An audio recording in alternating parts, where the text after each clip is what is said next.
The Business Visibility podcast series is brought to you by my strategy sessions. That's 90 minutes of pure focus on the growth of you and your business. Go to angelarasmus.com/strategy for more information. Inspiration, clarity, confidence, and wholehearted business strategy. Welcome to Your Next Chapter, the podcast especially for women in their 40s and beyond who know that business and personal development go hand in hand. Tune in each week for marketing, mindset, and personal growth strategies, along with inspiring stories from women around the world who are creating new businesses and lives that are personally fulfilling and financially rewarding. If you're looking to create a business and life you love, you're in great company. Let's find out what will unfold in your next chapter. I'm your host, Angela Rasmus, and I'm so delighted that you're here. Hey, I've got a free gift for you. It's a wonderful resource I've created that goes along with this podcast series. If you go to angelarasmus.com/visibility, you'll be able to download the workbook, and it helps you create and implement your own visibility plan. I hope you'll find it really helpful. And now, on with the show. Hello and welcome back to another episode of the Your Next Chapter podcast. You're with us, coming towards the end of the Increasing Business Visibility series. It's been a fantastic series so far. Thank you so much for all the feedback I've been receiving.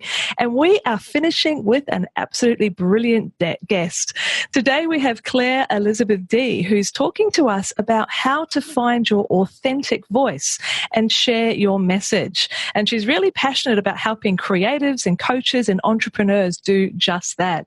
So when it comes to visibility, our ability to be confident about who we are, what we have to say, and how we can help is such an important part of getting you out there and connecting with your most aligned clients. So you can tell why I'm quite excited about having this conversation and sharing the insights and the experiences that Clare has for us today. Clare, thank you for joining us. Thank you so much, Angela. I'm so excited to be here. It's great, isn't it, when you get that feeling of excitement because you know you have something to share that can make a real difference to people? Well, I actually honestly feel quite vulnerable in my stomach because as this episode's about visibility and getting your message out in the world, it's funny that even though I have done so many interviews and so many videos, I still feel every single time those butterflies in the stomach and that excitement. And so I just thought that was a really great way to start, to actually share that with your audience, that you can be doing this for so many years. And when something really means something to you, you'll still feel those nerves and that excitement. I love the way that you combine those, because a lot of us would feel the same physical sensation, but the way in which we describe it or interpret it can go in different directions. So I used to say to the kids, my children when they were younger, that feeling in your belly, that's new feeling. It just means you're trying something new.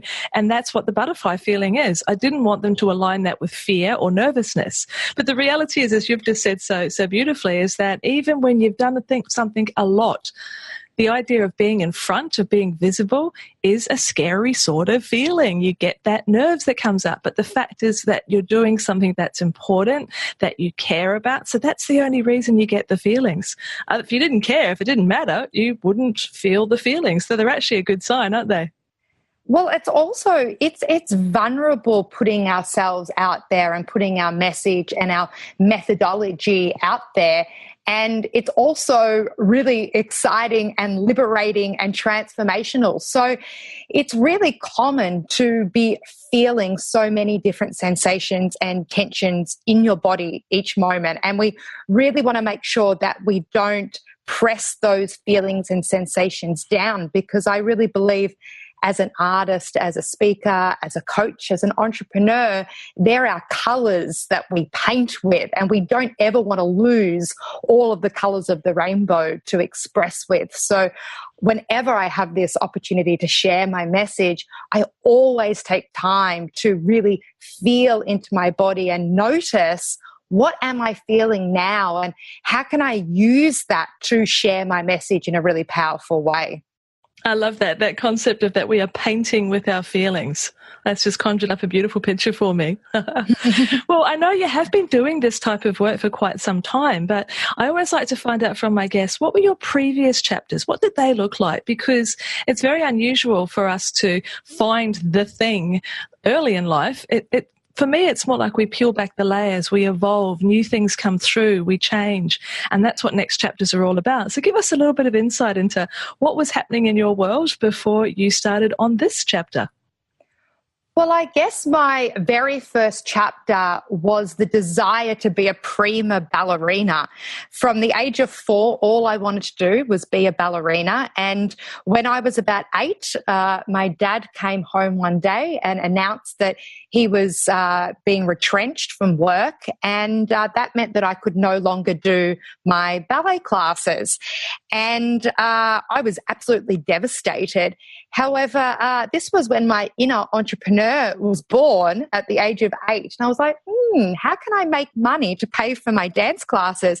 And I had seen a young boy at the local shopping centre play the violin. And a really funky thing happened is that people threw in gold coins and notes. And I was like, maybe I could do that. I'm learning how to play the recorder at school. So at the age of 8, I went into business. And from the age of 8 to 16, I busked to pay for all of my dance classes and my school books and things that my parents couldn't afford.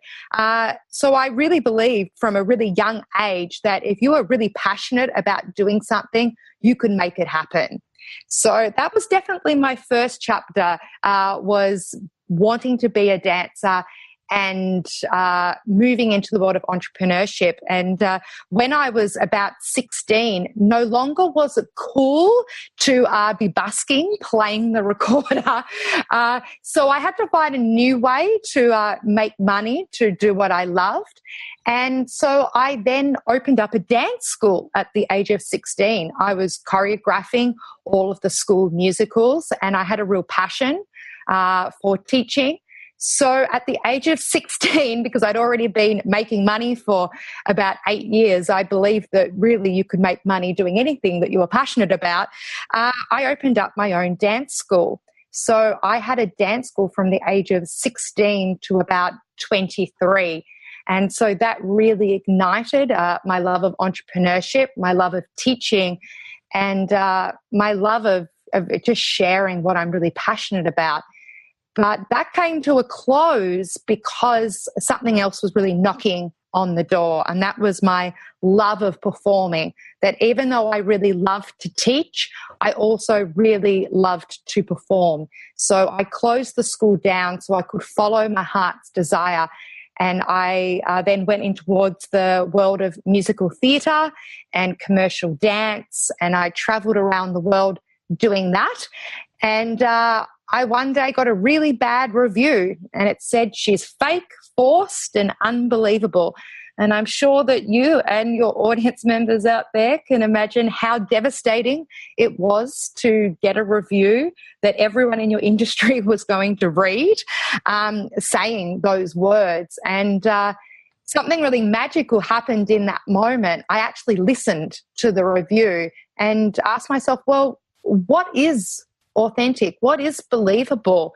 Maybe there's some truth to this. And so that really took me on a new journey into the world of personal development and exploring the concept of authenticity. And so that moved me to London, where I trained full-time as an actress in a really extraordinary technique called the Meisner technique, developed by a New York acting coach called Sanford Meisner.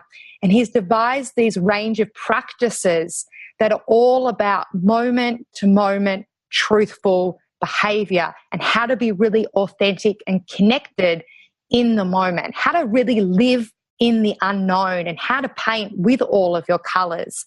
So as an actress and someone who's extremely passionate about personal development, this technique totally ignited something new in me. So I actually brought that technique back to Australia, and I opened up my own business called Meisner Melbourne. And for 6 years, I shared these principles with actors. But I suddenly had coaches, creatives, and entrepreneurs knocking on my door asking for these techniques because video marketing was starting to become popular, and coaches and entrepreneurs wanting to get on a stage and make an impact with their words. So I started having just flooding through the doors this new avatar, these new clients. And so I started to ask myself, was actors really who I wanted to work with long term? I knew I still wanted to perform, but I didn't know if teaching actors was the way for the future for me. I had written a book about 5 years ago, and that launched me into the world of public speaking. And I started to get really excited about going to all of these events with entrepreneurs. So just about 2 years ago now, I closed that business down and I followed my heart of wanting to be a public speaker. And here I am today working with coaches, creatives, and entrepreneurs, helping them speak and helping them with their video marketing. Wow, listening to that and listening to all the different steps in the journey. One of the things that I see so often with lovely people I interview on this podcast is that when we look back with what I call the benefit of hindsight, we can see where the different pieces fitted together and how a decision there and a move there and a pivot here led you to the place where you are today. But at the starting point, we never could have seen where it was that we were going. And being very connected to that intuition, the heart, however you like to describe it, has served you so well. Well, I think one of the pieces that came up very strongly for me as you were speaking was those early experiences that you had. We're often, again, with people that I've worked with, I've often seen that we get stuck with what I call misbeliefs, beliefs about what's possible, beliefs about what we're capable of. And a lot of that comes from our early experiences and closing down those possibilities. But you had that beautiful early experience of 8 years of age. I can create income. I can pursue the dreams that I want. I have the power. I have the capability. And that really it feels as though sowing the seeds, a very strong confidence for you to move to the place where you are today. Well, it's funny because definitely 8-year-old Claire believed that anything is possible. And with the part of the story that I've shared so far, I can see that you would hear that. But the other part of my story is that I was born with Poland syndrome. So that is that my left-hand side of my body is smaller than the right. I was born without my left pec. So my left breast never developed when I was a teenager. And I'm sure that you and your audience can remember your teenage days and about how it's all about wanting to fit in and feel normal. And I felt like an absolute freak. And I actually kept this a secret, having Poland syndrome and not developing this other breast, a secret for 28 years. So it's funny that a lot of my story is about how confident I was at putting myself out there and following my passions. But actually, I was hiding myself from the world. And that's why I feel like I'm a perfect guest for this episode that's all about visibility, because I was so scared to be visible. My worst nightmare would have been to be an actress and be on the front cover of a magazine exposed for being fake and not being this perfect woman. And so that has been actually my journey of personal development, is actually shedding away the layers of perfectionism and the critical voices in my head to then 5 years ago actually launch my book, which is called The One Breast Goddess, Transforming Shame into Beauty, and actually getting the confidence to actually share that story with my friends, with boyfriends, and then with the public. And from that, actually then create a one-woman show about being your authentic self. So yes, it's. If I look back at my 8-year-old self, she was extremely confident and really thought she could take on the world. But then you talk to my 14, 15-year-old self, and she's the one that still today is a little nervous every time that I jump onto a podcast or jump up on stage, because there's a part of me that still wants to hide. And I'm sure that in all of your listeners out there, there's a part of them that's really, really scared to expose all of who they are and share their story. And, I don't know if that 100% goes away. I mean, I'm so confident to talk about it now, and I'll talk about anything, but still the truth is that there are days where I still feel a little shaky, and I feel vulnerable sharing. So it's an interesting parallel universe that, yes, I'm very confident to share, but also human and want to hide a lot of the time. That's a beautiful blend, the confidence and the humanity. And I think that reassurance to anyone who's listening right now, I often talk about Next Chapter businesses are built on skinned knees. So that's experiences that we've had that have deepened our authenticity, that have increased our opportunity for empathy, that have given us wisdom that can shorten and sweeten the journeys for others. And it's having that capacity and that courage to share and to show people we're not perfect. One of the things that holds people back, I think, from stepping into visibility is this feeling of, I'm not quite ready yet. I don't have it all together, and I need to, be perfect to be able to have almost the permission or the right to speak.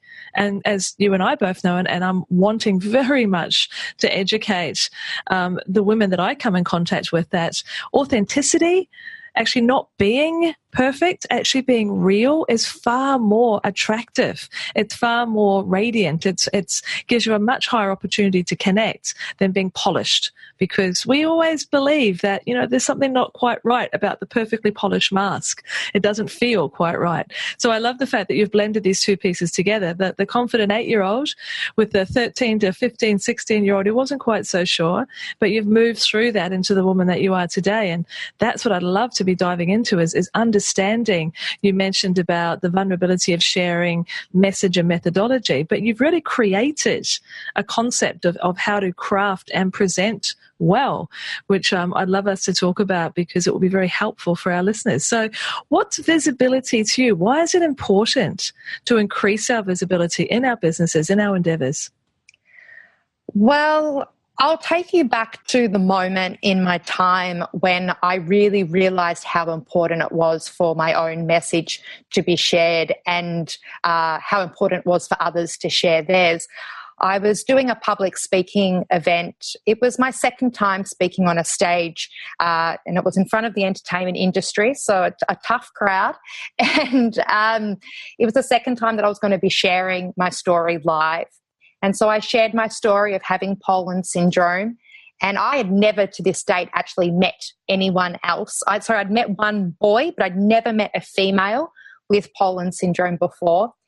And so I'd shared my story at this event.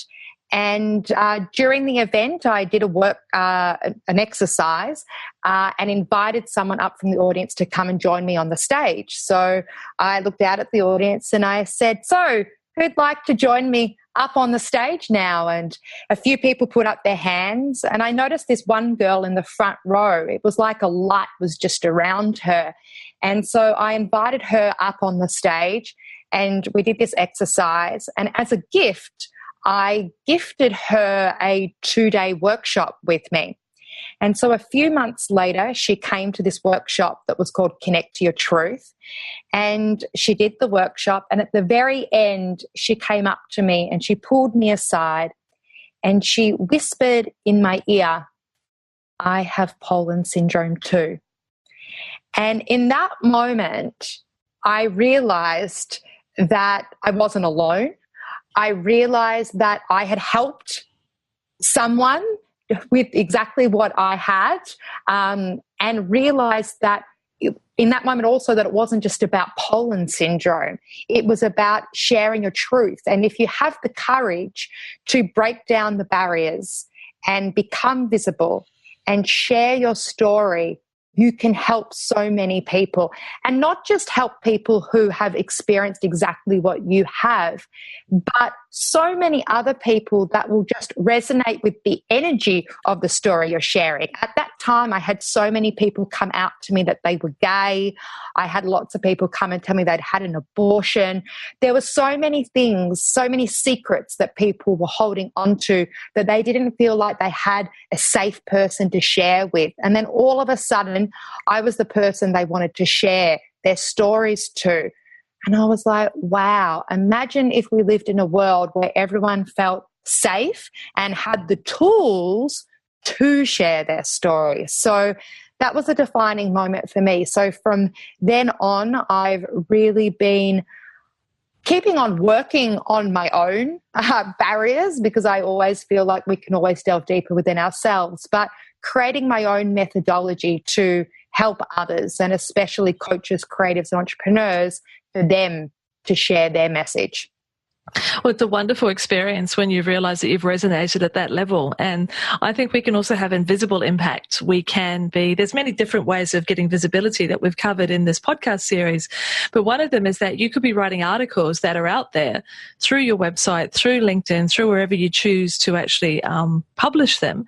And the invisible impact, you could be impacting on somebody by sharing your story or your insights, your experiences, your methodologies, and never even be aware of it. So the visibility could be very tangible, as it was in that beautiful example you just shared. And it can also be invisible, where we don't know the ripple effect of us sharing our guidance and our wisdom can actually have an impact on someone that we'll never even meet. So visibility as a concept is so important to help open those doors for others. And most people who are in next chapter businesses, most of the women that I'm certainly supporting in my masterminds and my strategy sessions, they have this desire very much to make a difference, to have that significant impact, as well as feel fulfilled. And there's no doubt that that combination of things that you've described had both parts very firmly entwined within. So if someone realizes that they have a story to share, or they don't even have to have had some sort of groundbreaking experience, personal experience. It can simply be that they've found a better way, an easier way of doing something. I know how to help people with Pinterest.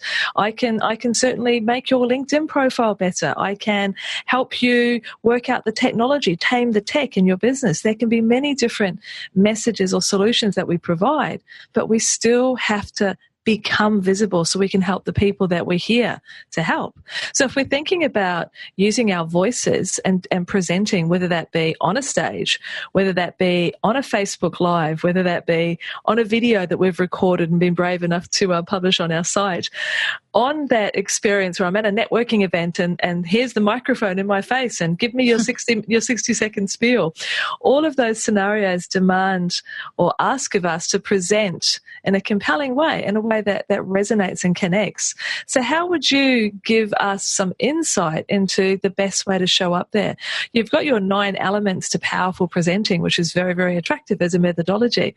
Can we do some diving into that and seeing what's involved? Yes, I would love to do that, Angela. So as you mentioned, the 9 elements to powerful presenting, that's the methodology that I came up with to help people shine in their industry, whether that's presenting on video, whether it's at a networking event, speaking on a stage. We probably won't have time to delve into all 9 of them, but let's pick a few of my favorites and let's dive into those. So the very first element that I love to talk about is magnetic presence. And I actually did an interview earlier today about the 3 keys to presence. And I really feel like the 3 keys to presence is a really great place to start. So would you like me to share those with your audience first? Absolutely. Amazing. So the first key to presence is inner awareness. So before I went live here on this podcast, and before I did the interview earlier today, or before I pitch a product or do a workshop, I go live on Facebook every Monday night. I have Clare Dea TV and I go live.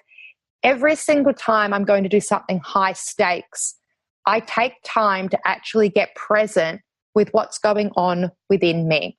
So I take time to really feel my feet on the ground, to breathe, and just observe the tensions and the sensations, the emotions, the feelings that are circulating through my being. Because as we mentioned at the start of the interview, that we have this whole palette of colors to paint with. And all of our life experience, all of our memories, all of our fantasies, all of our desires, all of us is within our body. We have infinite potential within us. And if we don't take time to actually tap into the truth of our body, we then restrict ourselves in how much access we have to be able to connect to our own story, to connect to others. So it's really, really important to take time to actually know, where am I right now? How am I feeling right now? Where are the sensations and tensions in my body?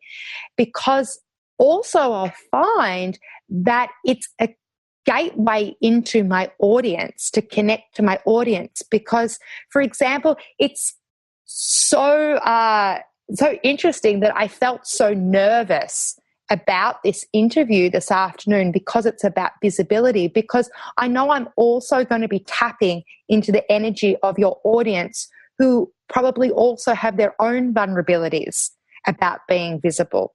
And so that's why, if we take that time to really delve within us to the truth of how we're feeling, we're also accessing our audience.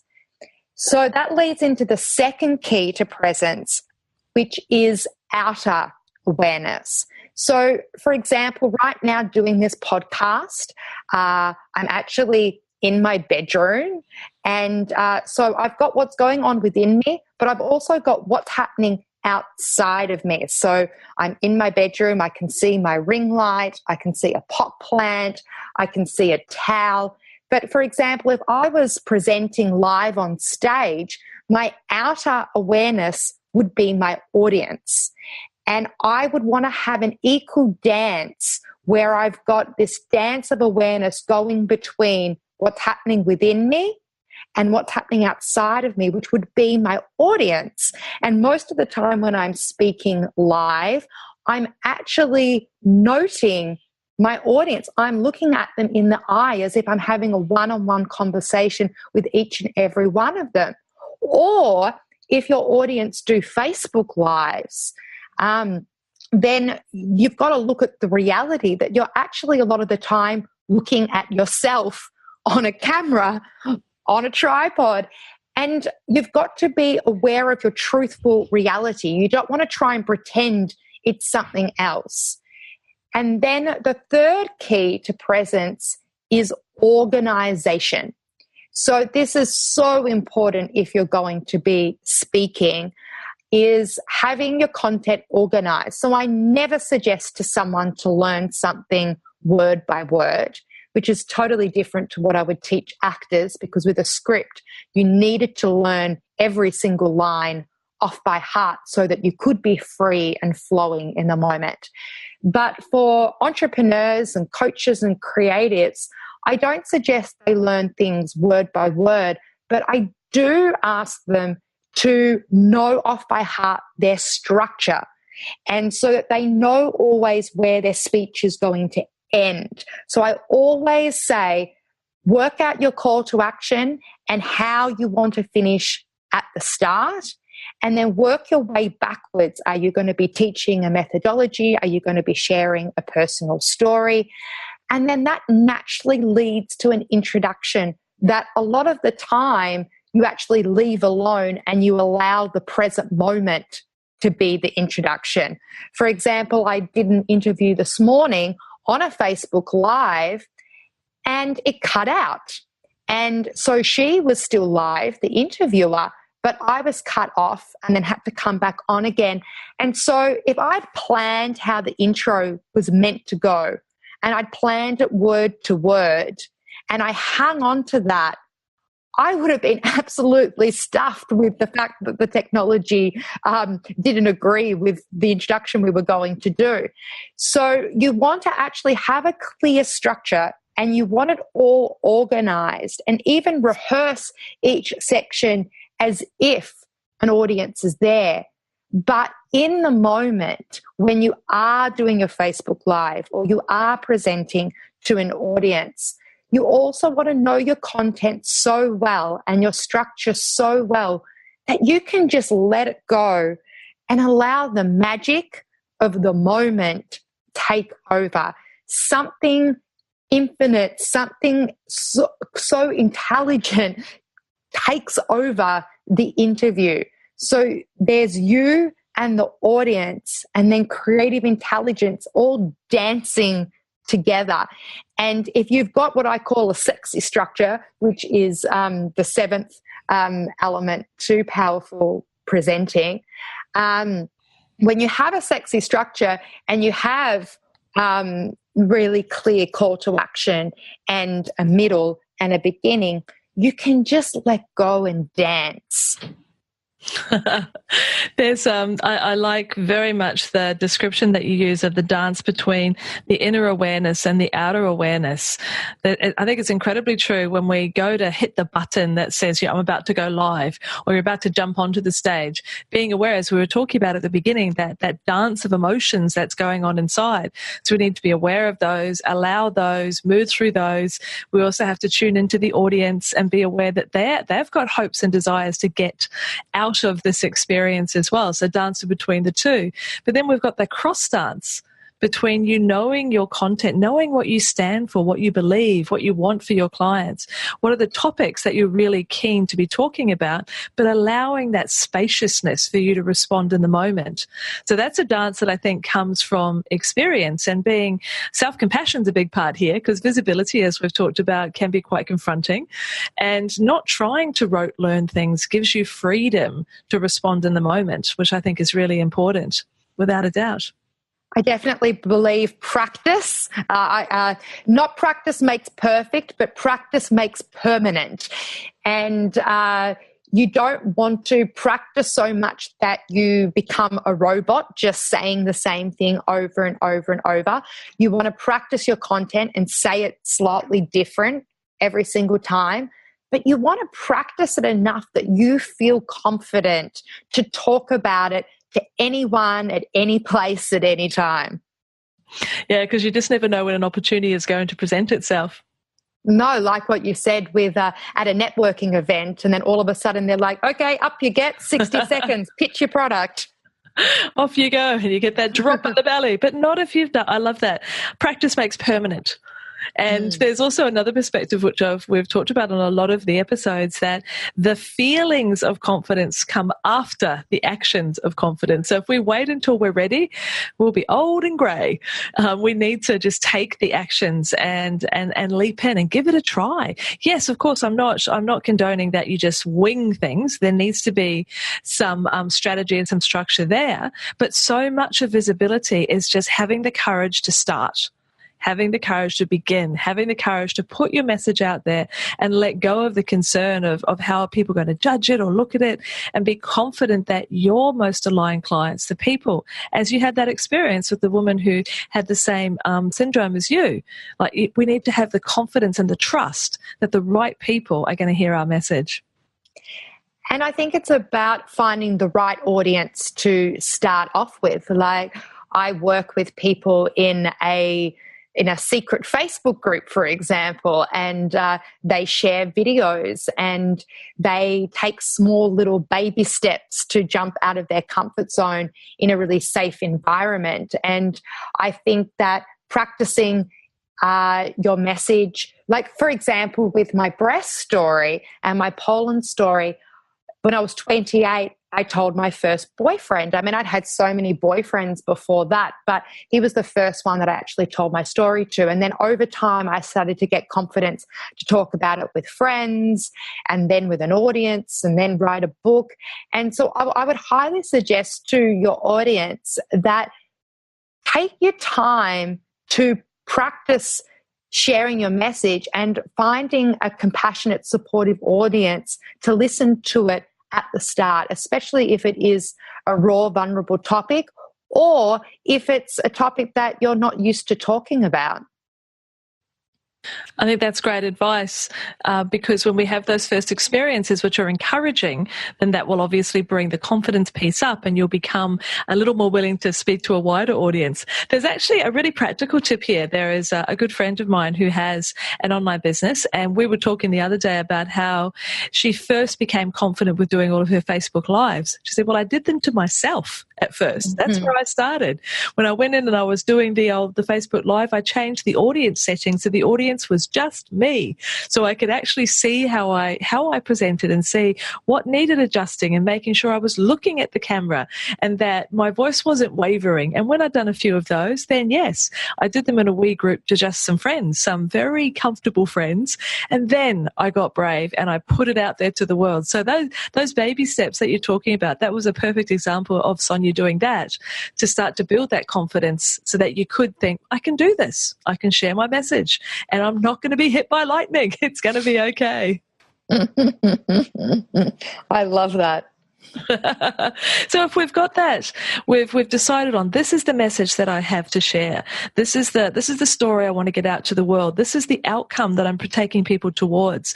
I encourage people to choose topics. So for example, there's a couple of areas that I'm very comfortable with talking about. One of them is mindset, the confidence piece, because that's such a huge part for us women, putting ourselves out there into the world. The other side is the marketing piece. So how is it that you're going to connect with your most aligned clients? So those are two key topics. Now, under those topics, there's subtopics and subtopics. So we can actually go quite deep in the things that we want to talk about and not necessarily have to go too broad. So let's say we've chosen one of our topics. We've got our structure together. We've done some practice so that we're feeling not too wobbly, and we're going to start putting ourselves out there. When you're looking at your elements of powerful presenting, what's another piece that you think will be very helpful for someone who is really focused on increasing their visibility? Well, there's many. I'm thinking about which one would be the best to share right now. Another one is vocal rhythms. So I come from being an actress, and also I sing, and I've directed a lot of plays and TV, and worked with a lot of people around using their voice. And so I teach people how to use their voice in different ways, whether it's range, tone, flexibility, resonance. But at the end of the day, it doesn't matter how fancy you are with your voice. If you're not actually speaking from an authentic place, if you're not actually speaking from a truthful place, and you're not speaking from an integrated place, then you're going to find it hard to connect to your audience.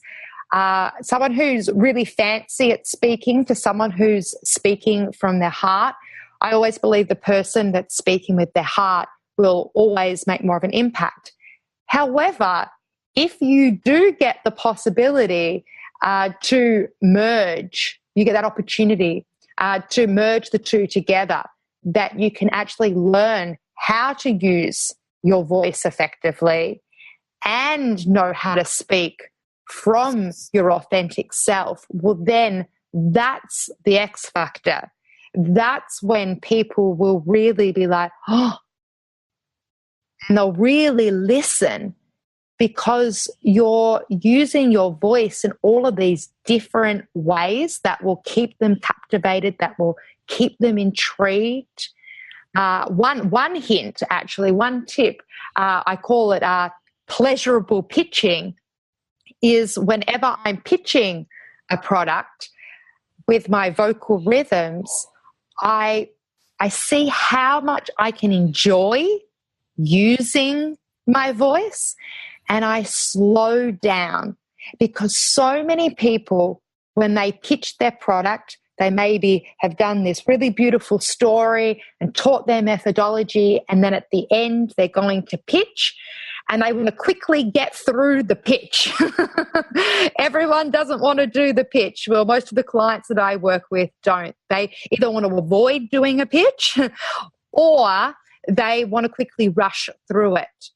And I actually find that if you really believe in your product and you really believe in what your pitch is about, and you really want to serve this audience and future clients, then take time to explain what your product is and how much can you enjoy talking about it. Now, obviously, if the product that you're pitching about is aligned and you feel really passionate about, it will be really easy to talk about and people will feel that. However, I've definitely noticed that people over time, that even though they're passionate and aligned with what they're selling, they start to just sort of rush through it instead of each time taking a breath and actually really enjoy the experience of sharing what they love doing.